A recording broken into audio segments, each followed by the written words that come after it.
మీ అందరికీ నా హృదయపూర్వక వందనాలు. కలిగిన దేవుని పిల్లారా, మళ్ళా తిరిగి శనివారం ఈ కార్యక్రమంలో ఈ విధంగా కూర్చొని దేవుడు మాట్లాడినే భాగ్యం మనందరికి ఇచ్చినందుకు దేవునికి గత శనివారం నుంచి ఇప్పటి వరకు మనల్ని, మన కుటుంబాల్ని, సంఘానికి వస్తున్న ప్రతి కుటుంబాన్ని, భూమి మీద ఉన్న ప్రతి బిడ్డని జ్ఞాపకం చేసుకొని ఊపిరిని, జీవాన్నిచ్చి మళ్ళీ ఆయన మాటలు వినగలిగే స్థితి, గ్రహించగలిగే హృదయం, అనేక విషయాల నిమిత్తం ప్రార్థన చేయడానికి దేవుడు ఇంత గొప్ప భాగ్యం దేవుడు మనకి ఇచ్చినందుకు మన ప్రభు, మన రక్షకుడు యేసుక్రీస్తు వారి నామములో పరలోకమందున్న దేవునికి శిరస్సు వంచి వందనాలు, స్తుతులు తెలియచేసుకుంటూ ఈరోజు మళ్ళీ తిరిగి వాక్య ధ్యానాన్ని మనం ధ్యానం చేసుకుందాం. దేవుని పిల్లలారా, జ్ఞానం వాక్యాన్ని మనం ధ్యానం చేసుకోబోయే ముందు చిన్న ప్రార్థన చేసుకుందాం. పరిశుద్ధుడా, కలిగిన మా పరలోకపు తండ్రి నాయన, మీ మహిమ కలిగిన నామమునకు వందనములు, స్తుతులు, స్తోత్రములు నాయన. మా ప్రభువా, మా రక్షకుడానికి స్తోత్రాలు చెల్లించుకున్నామయ్యా. ఉన్నత స్థలములో ఆశీనుడైన వాడానికి స్తోత్రములు నాయన. మనుషులు సమీపించరాని తేజస్సులో మాత్రం నివసిస్తున్న దేవా, నీకు కృతజ్ఞత, స్తుతి, ఆరాధన నాయన.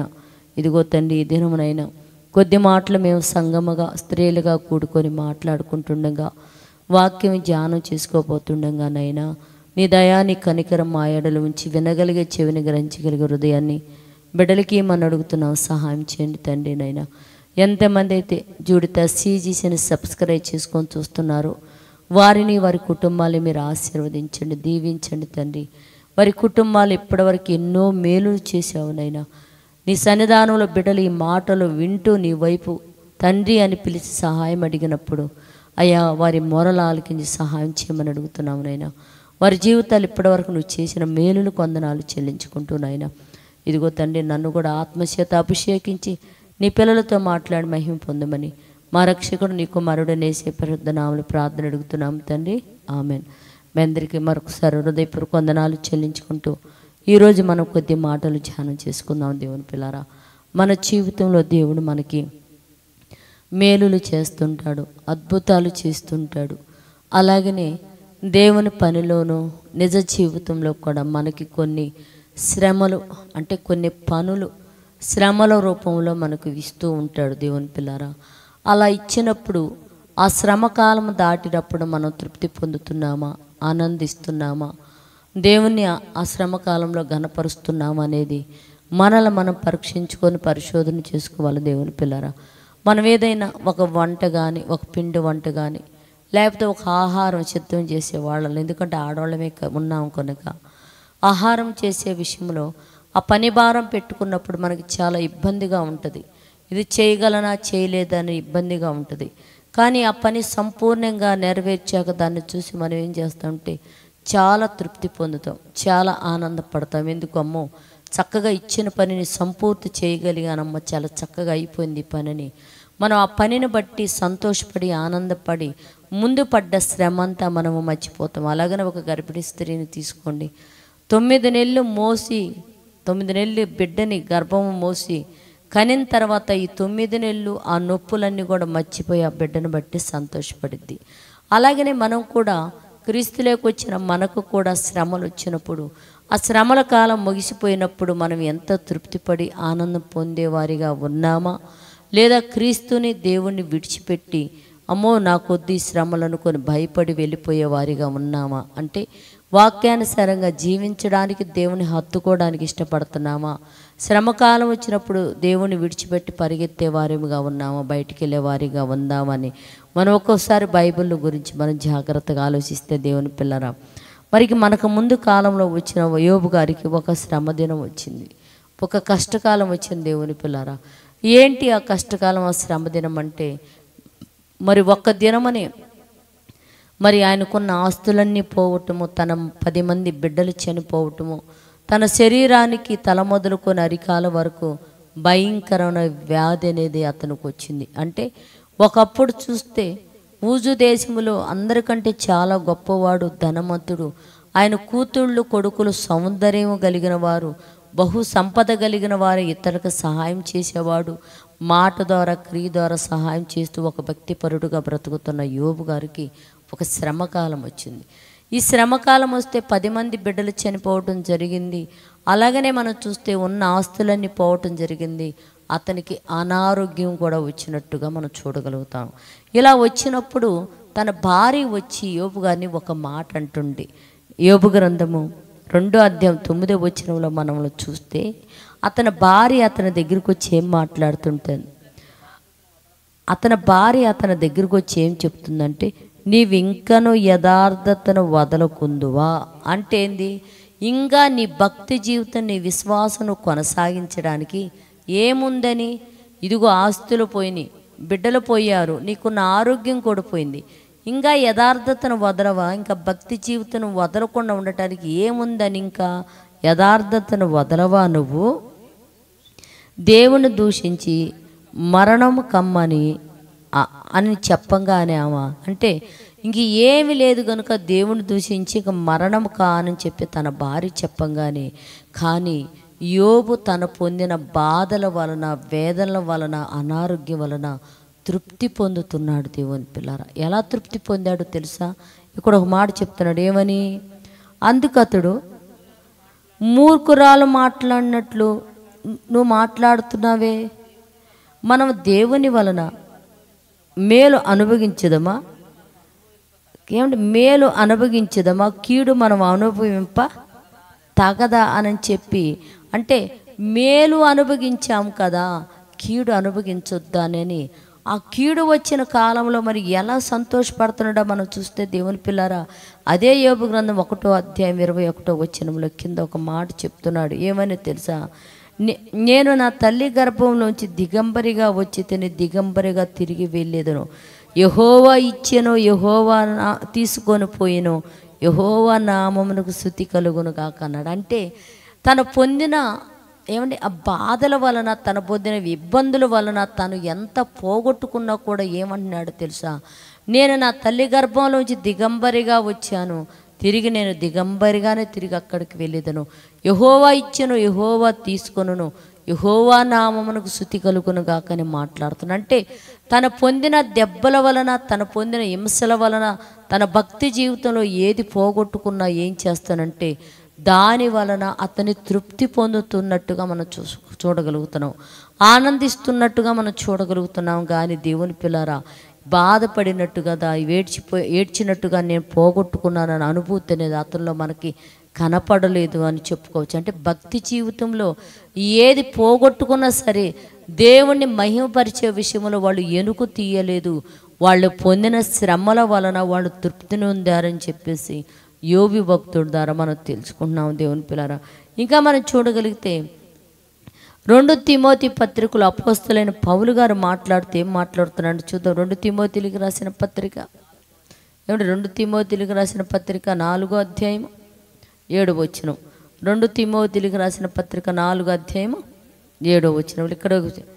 ఇక్కడ అపోస్తలుడైన పౌలు గారు అన్నాడు, నేను మంచి పోరాటము పోరాడితిని, నా పరుగు తొడముట్టించి తిని, నా విశ్వాసమును కాపాడుకోండి, ఇక మీదట నా కొరకు నీతి కిరీటం ఉంచబడిందని. అంటే నేను ఒక పోరాడాను భూమి మీద, మంచి పోరాటం పోరాడాను అన్నాడు. ఈ మంచి పోరాటం ఏంటయ్యా బాబు, ఎలా పోరాడావు అని ఒక్కసారి కొరింథీ పత్రికలోకి వెళ్ళి మనం చూడగలిగితే ఆయన పోరాడిన పోరాటం అనేది మనకు కనిపడిద్దే. 2 కొరింథీలకు రాసిన పత్రిక 11:24. 2 కొరింథీలకు రాసిన పత్రిక 11:24 ఆయన పోరాడిన పోరాటానికంట దేవుడంట జీవ కిరీటం ఇస్తున్నాడట. దేవుని పిల్లారా, ఇంతకీ ఏంటి ఆ పోరాటము? మంచి పోరాటం పోరేవారు తృప్తి పడుతున్నాడు, ఆనందపడుతున్నాడు, ఆ పోరాటాన్ని చూసి సంతోషపడుతున్నాడు. ఏంటి ఆ పోరాటం అంటే ఇక్కడ చెప్తున్నాడు. ఏమని? యూదుల చేత 5 మారులు ఒక్కటి తక్కువ 40 దెబ్బలు తిన్నాడంట. ఈ పోరాటంలో ఒక్కటి తక్కువ అంట 40 దెబ్బలు కొట్టారంట ఇతనికి. ఏమండి, 40 దెబ్బలు వాతలు తేలిపోయేటట్టు కొడితే మీకు సంతోషం వచ్చిద్దా, ఏడుపు వచ్చిద్దా? దేవుని పిల్లారా, ఇంతకెందుకు? ఇతను పర్సనల్ విషయం కాదు ఇది. దేవుని సువార్త ప్రకటించే విషయంలో, దేవుని పని చేసే విషయంలో అతను చేస్తుంటే నువ్వు చెయ్యొద్దని ఒక్కడి తక్కువ 40 దెబ్బలు కొట్టారంట. అతనికంట తృప్తిగా ఉందంట. దేవుని పిల్లరా, ఇంకా చూస్తే ఏమని చెప్తున్నాడు? 3 మారు బెత్తములతో కొట్టబడి తిని, ఒకసారి రాళ్లతో కొట్టబడి తిని, ముమ్మారు వాడ పగిలి శ్రమపడి తిని, ఒక రాత్రి పగళ్ళు సముద్రంలో గడిపి తిని, అనేక ప్రయాణములోను నదుల వలనైన ఆపదలోను, దొంగల వలనైన ఆపదలలోను, నా స్వజనుల వలనైన ఆపదలోను, అన్ని జనులైన ఆపదల్లోను, పట్టణంలో ఆపదల్లో అంటే అరణ్యంలో ఆపదల్లో, ఇన్ని ఆపదల్లో ఇన్ని ప్రమాదాలు దేనికయ్యా అంటే నేను పొందిన ఆ శ్రమల వలన దేవుడు నా కొరకు ఏమి దాచిపెట్టాడంటే జీవ కిరీటం దాచిపెట్టాడు నా కోసం. యేసయ్యా నా కోసం దేవుడు ఒక జీవ కిరీటం దాచిపెట్టి అది నాకు ఇవ్వటానికి సిద్ధం చేశాడు. ఇప్పుడు నేను ఈ పోరాటంలో ఏం చేశానంటే నేను మంచి పోరాటము పోరాడాను. మంచి పోరాటం అంటే నాకు కలిగిన ఈ ఇబ్బందుల వలన, ఈ బాధల వలన, ఈ వేదనల వలన నేను ఎక్కడా తప్పిపోలేదు. ఒక మంచి పోరాటం పోరాడి నా పరుగుని, నేను ఎత్తిన పరుగుని ఈ పోరాటం కోసం తుదముట్టించాను. నా విశ్వాసాన్ని నేనేం చేశానంట కాపాడుకున్నాను.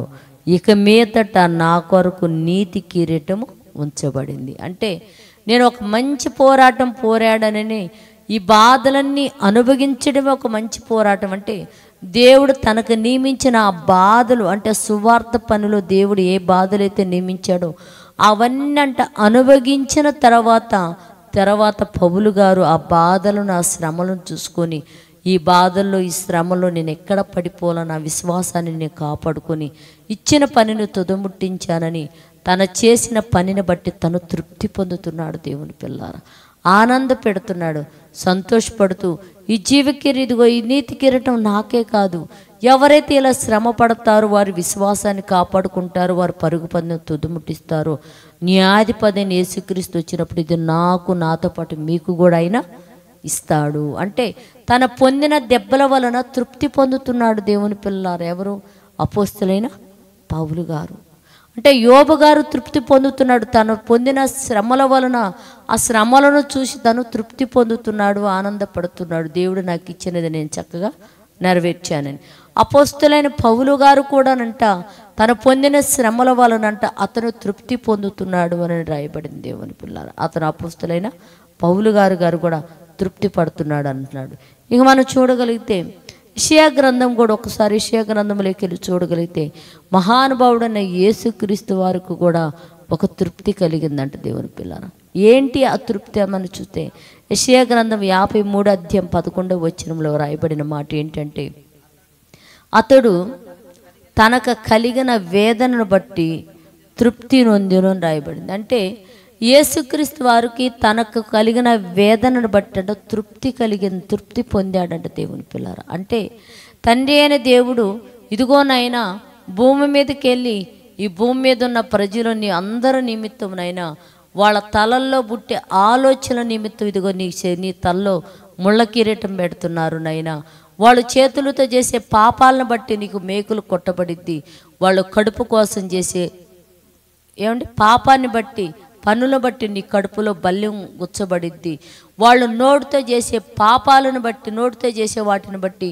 నీ నోటికి చిరక ఇవ్వబడిద్ది, కాళ్ళతో చేసే పాపాలను బట్టి మేకులు కొట్టబడతాయి అని చెప్పేసి యేసుక్రీస్తు అలంకారంగా ఎన్నైతే చెప్పి ఆయన భూమి మీదకి పంపించాడో అవన్నీ జరిగించిన తర్వాత, అవన్నీ చేసిన తర్వాత అంట యేసుక్రీస్తు కంట ఒక తృప్తి పొందాడంట. ఏం తృప్తి పొందాడంట?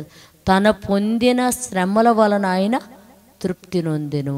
అంటే తండ్రి అయిన దేవుడు ఏ పని అయితే తనకు భూమి మీద ఇచ్చాడో ఆ పని సంపూర్ణంగా నెరవేర్చినప్పుడు, ఆ బాధలని అతను జయించినప్పుడంట అతనంట తృప్తి పొందెను అని రాయబడింది. దేవుని బిడ్డలు పడి యేసుక్రీస్తు వారు తృప్తిని పొందాడని రాయబడింది. నీ జీవితంలో, నా జీవితంలో కూడా ప్రభువులోకి వచ్చినప్పుడు మనకి మనుషుల ద్వారా, బంధువుల ద్వారా, లేకపోతే ఆస్తుల పరంగా, ఏ పరంగా అయినా సరే మనకి ఇరుకులు, ఇబ్బందులు, కష్టాలు, నష్టాలు వచ్చినప్పుడు ఈ పరుగు పందెంలో, సువార్త పరుగు పందెంలో మనం ప్రయాణం చేస్తూ ఎక్కడా పడిపోకుండా మన విశ్వాసాన్ని కాపాడుకుంటూ ఈ వచ్చిన శ్రమల వలన, వచ్చిన ఇరుకుల వలన, వచ్చిన ఇబ్బందుల వలన నేను కూడా అలాగ యేసుక్రీస్తు ఎలాగైతే తృప్తి పొందాడో నేను అలా తృప్తి పొంది బతుకుతాను, అలా తృప్తి పొందాలని చెప్పేసి దేవుని పిల్లరా ఈ మంచి మాటలు దేవుడు మనకు తెలియచేస్తున్నాడు. కనుక మనకు శ్రమకాలం వచ్చినప్పుడు ఆ శ్రమను జయించి మనం తృప్తి పొందేవారిగా ఉండాలి, కానీ క్రీస్తును వదిలిపెట్టి వెళ్ళిపోయేవారిగా మనం ఎప్పటికీ ఉండకూడదని మహానుభావుడని యేసుక్రీస్తు చక్కటి వర్తమానం మనకు తెలియచేస్తున్నాడు. కనుక మనకు వచ్చిన శ్రమలను మనం జయించిన ఎడల తృప్తి అనేది మన జీవితంలో ఉంటుందని మహానుభావుడని యేసుక్రీస్తు వారి గురించి చాలామంది కూడా మాట్లాడుతూ ఏంటంటే, ఏమి అన్ని అద్భుతాలు స్వస్థతలు అన్నీ చేసేవాడు, 2 మేకులు బీక్కోలేకపోయాడు అని చెప్పేసి యేసుక్రీస్తు వారిని గురించి చెడ్డగా మాట్లాడేవాళ్ళు సహోదరులు లేకపోలేదు. దేవుని పిల్లరా, వాళ్ళు ఎన్ని మాట్లాడినప్పటికీ దేవుడు నియమించిన క్రమాన్ని ఆయన చక్కగా నెరవేర్చి ఆ శ్రమలు అనుభవించాక ఆయనకు ఒక తృప్తి వచ్చేసింది. మన జీవితంలో కూడా మనకు కొన్ని శ్రమలనే నియమించినప్పుడు ఆ శ్రమలో జయించిన తర్వాత యేసుక్రీస్తు వారు ఎలాగైతే తృప్తి పొందాడో అలాంటి తృప్తి పొందే స్వభావం మన అందరిలో ఉండాలని ప్రేమతో కోరుకుంటూ ప్రార్థన చేసుకుందాం. పరిశుద్ధుడా, చెమ్మగలిగిన మా పరలోకపు తండ్రి, నాయన నీ కృప కలిగిన నామానికి వందనాలయ్యా. యోబు గారికి తనకిచ్చిన శ్రమలను బట్టి నైనా అతను ఇదిగో తృప్తి పొందాడు. నైనా నా తల్లి గర్భంలో వచ్చి నేను దిగంబరిగా వచ్చాను, దిగంబరిగా వెళ్ళిపోయాను, యెహోవా ఇచ్చను, యెహోవా తీసుకొని పోయిన, యెహోవా నామం శృతి కలుగును కాకని తనకు వచ్చిన ఆ శ్రమల వలన ఆటంకాల వలన తృప్తి పొందుతున్నాడు. నాయన ఇదిగో పౌలు గారు, నేను మంచి పోరాటం పోరాడాను, నా పడుగుకు అడ్డముచ్చిన విశ్వాసాన్ని కాపాడుకున్నానని చెప్తున్నాడయ్యా. అయ్యా, నదుల వలన ప్రమాదం, యువదుల వలన ప్రమాదం, రాళ్లతో కొట్టారు నాయన. అయ్యా, సముద్రంలో ముమ్మారు గలిపాడు నాయన. కపట సహోదరుల వలన ప్రమాదాలు, ఇవన్నీ పడి తన విశ్వాసాన్ని నేను కాపాడుకున్నాను, నా పరుగు తొడుముట్టించాను, నా కొరకు నీతి కిరీటం ఉంచబడిందని చెప్తున్నాడయ్యా. ఇదిగో తండ్రి, నైనా మహానుభావుడైతే యేసుక్రీస్తు వారు తండ్రి నువ్వు నియమించిన ఇవన్నీ నెరవేర్చి అతను తృప్తి పొందిను అని రాయబడింది. నైనా మా జీవితాల్లో కూడా నైనా ఇదిగో శ్రమ దినాలు నువ్వు నియమించినప్పుడు నైనా ఆ శ్రమను జయించి మేము నీ యందు తృప్తిపడి ఆనంద పొందేవారిగా ఉండాలి, కానీ నేను దేశించి దూరంగా వెళ్ళే పిల్లలుగా మేము ఎవ్వరము ఉండకుండా మా శ్రమల కాలంలో మేము కూడా సహించి ఒక పౌలు వలె, ఒక యేసుక్రీస్తు వారి వలె, ఒక యోబువు వలె నిలబడినైనా అయ్యా నిన్ను సంతోషపెట్టే బిడ్డలుగా మేమందరం ఉండినట్లు కృప చూపమని ఇక్కడున్న ప్రతి బిడ్డను, వారిని, వారి కుటుంబాలను ఆశీర్వదించి పరసంబంధమైన దీవెనలతో, భూసంబంధమైన ఆశీర్వాదాలతో నింపమని అడుగుతున్నాయినా. ఎంతమంది అయితే నేను జుడిత సీజీసీని సబ్స్క్రైబ్ చేసుకొని చూస్తున్నారో వారి కుటుంబాలను ఆశీర్వదించి ఆ బిడ్డలు ఏ విషయాల నిమిత్తం ప్రార్థన అడిగినా తప్పకుండా సహాయం చేసి ఆ కుటుంబాలు దీవించి మీరు మహిమ పొందమని మా రక్షకుడు నీ కుమారుడు యేసుక్రీస్తు వారి నామములో ప్రార్థన అడుగుతున్నాము తండ్రి, ఆమెన్. మీ అందరికీ నా హృదయపూర్వక వందనములు, ధన్యవాదాలు.